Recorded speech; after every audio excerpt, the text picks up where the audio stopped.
नमस्कार दोस्तों, success study Baloda YouTube channel में आपका स्वागत है। आज के इस वीडियो में हम मानसिक योग्यता यानी मेंटल एबिलिटी से संबंधित प्रश्नों को कैसे हल करें यह हम सीखने वाले हैं। आज के इस वीडियो में हम दर्पण, प्रतिबिंब और अल्फ़ाबेटिकल जो क्वेश्चन होते हैं, अल्फ़ाबेट पर आधारित जो क्वेश्चन होते हैं उनको हल करना सीखेंगे। साथ में ही कुछ संख्याओं में क्या संबंध होता है ना, वे संख्याएं वृत्त के आकार में दी जाती है, वृत्त के अंदर विभिन्न खंड किए जाते हैं और उनमें हमें संबंध ज्ञात करना होता है। ये सारे क्वेश्चन इस वीडियो हम लेकर आए हैं। तो चलिए शुरू करते हैं हम आज का वीडियो और सीख लेते हैं कुछ नया। सबसे पहले हम पढ़ेंगे निर्देश, क्योंकि इन निर्देशों के आधार पर ही आगे के प्रश्नों में हल करना होते हैं। तो यहाँ पर दिया गया है कि दिए गए 4 विकल्पों में से चित्र X का, है ना, ये जो आपको दिया गया है इसे हम प्रश्न आकृति भी कहते हैं, का सही दर्पण प्रतिबिंब चुनिए, है ना। अब देखिए दर्पण प्रतिबिंब यानी मिरर इमेज, है ना, मिरर यानी जिसमें हम अपना चेहरा देखते हैं। तो आपने देखा होगा कि दर्पण में जब हम हमारा चेहरा देखते हैं तो वहाँ पर आपको दायां हाथ वहाँ पर बायां दिखाई देता है और बायां हाथ दाईं तरफ दिखाई देता है। क्लियर? यानी दर्पण में क्या होता है, पार्श्व परिवर्तन होता है, वहाँ आकृति एकदम उल्टी हो जाती है। ठीक है ना, ये आपको ध्यान रखना है। चलिए इसी सिद्धांत का हम प्रयोग करते हुए आगे प्रश्नों को हल करते हैं। तो देखिए यहाँ पर हम देखेंगे कि जो दर्पण में होता क्या है कि जो इस तरफ का हिस्सा होता है ना, दर्पण में इस तरफ दिखाई देगा। ठीक है ना, ये वाला हिस्सा यहाँ दिखाई देगा और ये वाला यहाँ दिखाई देगा।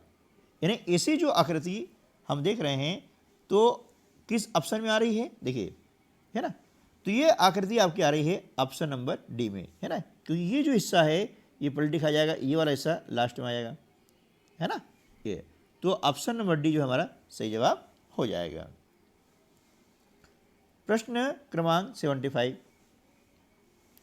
अब देखिए दर्पण आकृति में क्या होगा कि ये जो हिस्सा है यहाँ दिख रहा है, ये क्या होगा, इधर उल्टा दिखाई देगा, यानी इस टाइप का। ठीक है ना, ये लाइन है, ऐसी लाइन दिखाई देगी और ये लाइन जो खींची है ये इस प्रकार दिखाई देगी। यानी ऐसी कंडीशन कहाँ बन रही है, ऑप्शन नंबर ए में बन रही है। ठीक है ना, तो ऑप्शन ए जो है हमारा सही जवाब हो जाएगा। ठीक है ना। चलिए क्वेश्चन नंबर 76। चलिए अब देखिए 76 में क्या हो रहा है कि ये जो आप देख रहे हैं त्रिभुज वाला हिस्सा जो ब्लैक है, ये दर्पण ये आपके सामने है ना।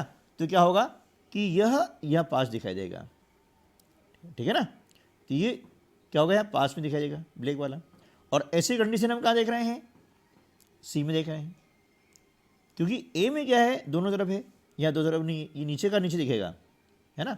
ये हिस्सा यहाँ पास दिखाई देगा और ये वाला हिस्सा जो है इधर दिखाई देगा। यानी ऑप्शन नंबर सी जो है हमारा सही जवाब हो जाएगा। प्रश्न क्रमांक 77, है ना। ए सी का पिता है जिसका पुत्र डी है ना। ई एफ की माता है जिसका भाई डी है। ए और ई का संबंध क्या है। तो देखिए ऐसे जो प्रश्न आते हैं ना, इसलिए हम क्या करेंगे, थोड़ा सा इसका हम एक डायग्राम बना लेते हैं ताकि आपको समझ में आ जाए। थोड़ा लिखना पड़ेगा। देखिए ए सी का पिता है, किसका पिता है, सी का पिता है। तो ए हमने यहाँ पर लिखा, ये पिता है ना, पुरुष है इसलिए हमने प्लस लगाया है। अब सी इसका बेटा हो गया। ओके, अब जिसका पुत्र डी है, यानी सी का जो पुत्र है वह क्या है, डी है। आ गया, ये इसका पुत्र डी है ना, ये हो गया। चलिए एक लाइन हो गई। अब आगे बढ़ते हैं। ई एफ की माता है जिसका भाई डी है। तो डी और एफ ये जो है एक ही मीडियम हो गए और ई क्या हो गई, इसकी माता हो गई है ना, माता है इसलिए हमने माइनस में लिखा इस प्रकार से। ठीक है ना, हो गई माता हो गई ना। अब दोनों ये क्या है, भाई बहन है ना। ओके, दोनों क्या हो गए, भाई बहन हो गए। तो पूछा गया है कि ए और ई का संबंध क्या है। ये ए और ई का संबंध हमें ज्ञात करना है। तो देखिए सी और ई दोनों क्या हो गई है, पति पत्नी हो गए हैं, हो गया ना। तो सी के पिता कौन है, ए है, तो ए और ई में संबंध क्या है, ससुर और बहू का संबंध है ना। ए कौन है, ससुर है, और ई क्या है, बहू है। लेकिन यहाँ पर ससुर ऑप्शन आ रहा है, इसलिए ऑप्शन बी जो है हमारा सही जवाब हो जाएगा। क्लियर, ऐसा। तो इस प्रकार से आप चित्र बना लें और उसको समझ लें तो ज़्यादा अच्छे समझ में आपको आ जाएगा। ठीक है ना। चलिए अगला प्रश्न देखते हैं। नेक्स्ट क्वेश्चन है, यहां पर आपको दिया गया है एक, देखिए व्रत दिया गया है और इस व्रत में कुछ दी गई संख्याएं, इनमें संबंध क्या है वो आपको ढूंढना होता है। ये आप ध्यान से इसको समझेंगे तो समझ में आ जाएगा। सबसे पहले हम पढ़ेंगे निर्देश।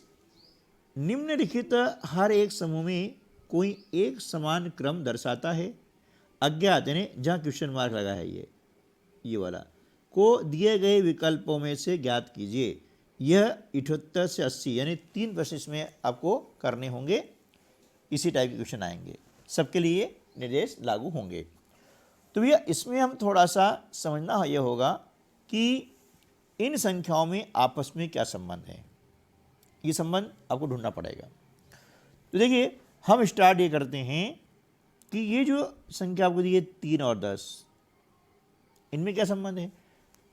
तो ये इसमें संबंध ये है कि 3 का वर्ग कितना होता है, 9, और 9 में 1 जोड़ दिया कितना आ गया, 10, है ना। तो क्या दूसरे में और भी है क्या, देखते हैं ना। 2 और 5 में संबंध क्या है, 2 का वर्ग कितना हो गया, 2 का वर्ग होता है 4, 4 में 1 जोड़ा कितना हो गया, 5 आ गया। ठीक है, ये 5 यहाँ है, मतलब ये संबंध लागू हो रहा है, लेकिन और देखना पड़ेगा ना। अब देखिए 6 में और 37 में देखें तो 6 का वर्ग कितना होता है, 36, 36 में a जोड़ा कितना आ गया, 37, यानी बिल्कुल ये नियम लागू हो रहा है। बस इसी नियम को अब लागू करेंगे तो 8 और इनमें क्या संबंध हो जाएगा, तो 8 का वर्ग कितना होता है, 8 का वर्ग मतलब 8 का 8 में गुणा करेंगे तो 8 का हो जाएगा 64, और इसमें एक हम जोड़ देंगे तो 64 और ये कितना हो जाएगा, 65 हो जाएगा। ओके, तो 65 कहाँ पर है, ऑप्शन नंबर ए में है, इसलिए ऑप्शन नंबर ए हमारा सही जवाब हो जाएगा। क्लियर, इस प्रकार से इनको हमें देखना होता है। आगे समझिए। चलिए अगला हम देख रहे हैं कि यहाँ पर एक दी है आयत, और आयत में जो संख्या दी गई है उनमें संबंध ढूंढना है, और उसी संबंध का प्रयोग करते हुए क्वेश्चन मार्क के स्थान पर कौन सी संख्या आएगी ये हमें ज्ञात करना है। तो भैया इसमें थोड़ा हमें देखना होगा इन संख्याओं को। इन संख्याओं का आपस में क्या करेंगे, घटाव करेंगे यानी माइनस करेंगे। 18 में से 17 घटाया कितना है, 1, और 1 हम देख रहे हैं कि 1 का वर्ग होता है। ओके, चलिए आगे देखते हैं। 31 और 22 दोनों का अंतर निकाला कितना आया, 9, और 9 भैया ये 3 का वर्ग होता है। ठीक है, चलिए तो अब हमें देखना होगा कि 1 का वर्ग 3 का वर्ग, तो भैया यह जो अंतर इनका आएगा ये 5 का वर्ग हो सकता है। तो 1 3 5 विषम संख्या आ रही है ना। अब 5 का वर्ग यानी कितना, 25। तो यहाँ पर हम देखेंगे कि दोनों संख्याओं का अंतर कितना आना चाहिए, 25 आना चाहिए। तो हम संख्याओं को घटाते हैं 72 में से, तो हम देखते हैं कि 72 में से यदि हमने -47 कर दिया तो क्या 25 आ रहा है, आ रहा है ये। ठीक है ना, इसलिए क्या होगा, ऑप्शन नंबर सी आपका सही जवाब हो जाएगा। ये इस प्रकार से तो थोड़ा हमें लॉजिक लगाना होगा, है ना, तभी प्रश्न को हम आसानी से हल कर पाएंगे। ओके, चलिए अगला प्रश्न देखते हैं। प्रश्न क्रमांक 80, है ना। अब देख रहे हैं कि यहाँ पर आपको क्या दिए गए हैं, अल्फ़ाबेट, और अल्फ़ाबेट में संबंध क्या है ये आपको ढूंढना है। एक बात ध्यान रखिएगा, अभी समय है, आप ए से लगा करके जेड तक के जितने भी लेटर्स हैं, कितने 26 है ना, इनके क्रम याद रख ले बेटा, है ना। जैसे ए के लिए 1, बी का 2, सी का 3, डी का 4, इस प्रकार से। तो जेड का कितना आ जाएगा 26 यानी 26। ठीक है ना। तो ऐसे आप क्रम अच्छे से याद कर लें, और यदि ये आपको अच्छे से याद ना हो तो क्या करना है, रफ कार्य का जो पेज रहेगा ना उसके पीछे फटाफट आप जो है लिख लें इनका क्रम, है ना, तो आपको समझ में आ जाएगा। बस उसी का हमें उपयोग यहाँ करना होगा। तो देखिए भैया, हमने देखा कि इसके जो आमने सामने के जो लेटर्स हैं इनमें क्या संबंध है। देखिए ए और पी, तो हम देख रहे हैं कि ए का क्रमांक कितना आ रहा है, 1 आ रहा है, और पी का क्रमांक आ रहा है 16। तो 1 और 16 जोड़ा कितना हो गया 17। ठीक है ना। अब इसी प्रकार से हम देखते हैं जी और जे में क्या संबंध है। जी का क्रमांक क्या आता है 7, और जे का आता है 10। अब दोनों जोड़ा कितना हो गया 17, यानी इनके क्रमांक को जोड़ करके यहाँ पे हल करना होगा। तो भैया यहाँ पर देखेंगे ना कि एफ और यहाँ पर क्या आएगा, तो हमें देखना होगा एफ। अब एफ का क्रमांक क्या आता है 6, है ना। हमें क्या योगफल चाहिए 17, यानी यहाँ पर हमें चाहिए 11। तो क्योंकि 6 और 11 होते हैं 17, तो भैया अब 10 जो है किसका था जे का, तो जे का क्या आएगा के, यानी 11 किसका हो जाएगा के का नंबर हो जाएगा। तो ऑप्शन नंबर ए जो हमारा सही हो जाएगा, ऐसा। ठीक है ना। इस प्रकार से इसको हम आसानी से हल कर पाएंगे। चलिए नेक्स्ट, दिए गए चित्रों में से एक चित्र सबसे भिन्न है, उसे ज्ञात कीजिए। ये जो निर्देश हैं प्रश्न क्रमांक 81 से 84 तक, यानी 4 प्रश्न। अब भिन्न है, भिन्न का मतलब क्या हो गया असमान, अलग, जो इनमें 3 में नियम लागू होता है 1 में नहीं होता है। इंग्लिश में कहते हैं उसको ऑड वन, डिफरेंट। ठीक है, इतने सारे नाम होते हैं। तो आप कंफ्यूज ना होएं, सारे नामों को सीखें और समझें। यदि आपने मेरे सारी वीडियो देख ली ना, तो आपको मानसिक योग्यता में सबसे अधिक अंक आएंगे और आपका सिलेक्शन पक्का है। ठीक है ना। चलिए, तो हम देख रहे हैं यहाँ पर कि प्रश्न क्रमांक 81 में 4 आकृतियाँ आपको दी गई है। अब उनको ध्यान से देखें कि इनमें से ऐसी कौन सी आकृति है जो इन तीनों आकृतियों से भिन्न हो रही है, वो हमको देखना होगा। ठीक है ना। तो भैया अब देखें कि यहाँ पर जो पहली आकृति है, तो ये तीर घूम रहा है यहाँ पर आ गया है, और ये यहाँ पर चला गया है 2 छोड़ के। ये 1 छोड़ रहा है, ये 2 छोड़ रहा है, ये वाला देखिए, यहाँ से 1 छोड़ के आ गया ना, और ये 2 अंक छोड़ा, 1 और ये 2 स्थान छोड़ के आएगा, ये आ गया। ठीक है ना। अब इसी प्रकार से हम देखते हैं ये जो आकृति है यहाँ आ रही है, इसमें तीर है, इसमें भी तीर है, इसमें भी तीर है। लेकिन यहाँ देखें ये जो लास्ट वाला बिंदु है इसमें दूसरे में है, मतलब तीर वाली में नहीं है, ये भी तीर वाली में नहीं है, लेकिन ये जो बिंदु है कहाँ है तीर वाली में है ना। इसलिए जो है ये आकृति इन तीनों से भिन्न है, इसलिए ऑप्शन नंबर डी जो हमारा सही जवाब हो जाएगा। ठीक है ना। तो इस प्रकार से हम देख सकते हैं कि आकृति में देखें उन आकृति में क्या भिन्नता है ना। एक चित्र सबसे भिन्न है, उसे ज्ञात करना है, तो यहाँ हो जाएगा डी वाला ऑप्शन, है ना, क्योंकि ये दोनों एक ही जो आपका रेखा है उसे बने हुए हैं, जबकि तीनों में क्या है देखिए आप, ये अलग अलग रेखाओं पर ये बने हुए हैं। ठीक है ना।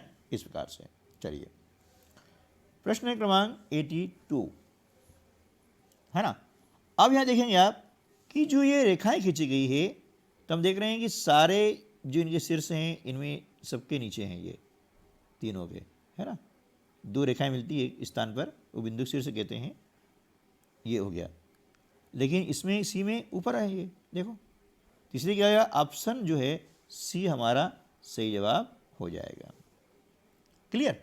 चलिए अब प्रश्न क्रमांक 83, और इसमें देखना है कि भिन्न आकृति कौन सी है।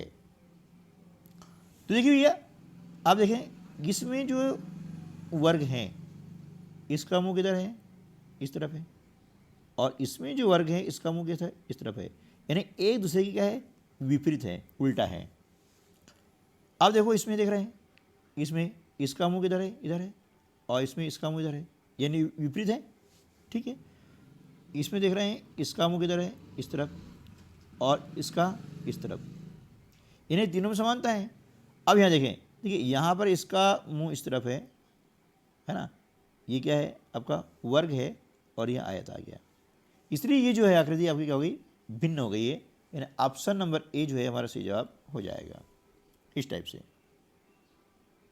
ठीक है, चलिए तो ये भी देख सकते हैं। अब अगला प्रश्न है 84।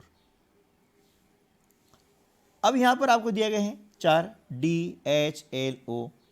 अब भैया इसमें एक भिन्न आकृति है, कौन सी है वो हमें देखना होगा। क्या देखना होगा कि देखिए ये जो 3 आकृति बनी है ना, ठीक है, इसमें कम से कम एक रेखा खंड है, सीधी रेखा है, और इन सीधी रेखाओं से आकृति बनी हुई है, जबकि इस आकृति में एक भी सीधी रेखा नहीं है, ये पूरा क्या है, गोल है, यानी वृत्ताकार है। ठीक है, तो इस आधार पर क्या होगा कि यह आकृति होगी भिन्न, और ऑप्शन नंबर डी हमारा हो जाएगा सही जवाब। ठीक है दोस्तों, तो उम्मीद है कि वीडियो आपके लिए लाभदायक रहा होगा, और यदि अभी तक आपने चैनल को सब्सक्राइब नहीं किया है तो चैनल को सब्सक्राइब कर लीजिएगा, क्योंकि ऐसे ही हेल्पफुल वीडियो मैं आपके लिए लाता रहता हूं, और सब्सक्राइब करने में आपको 1 रुपये भी खर्च नहीं होना है, ये बिल्कुल निःशुल्क है, बिल्कुल फ्री है। तो आप जो है आराम से जो है सब्सक्राइब कर सकते हैं, आपको घबराने की आवश्यकता नहीं है। ठीक है दोस्तों, मिलते हैं अगली वीडियो में, तब तक के लिए नमस्कार, जय हिंद।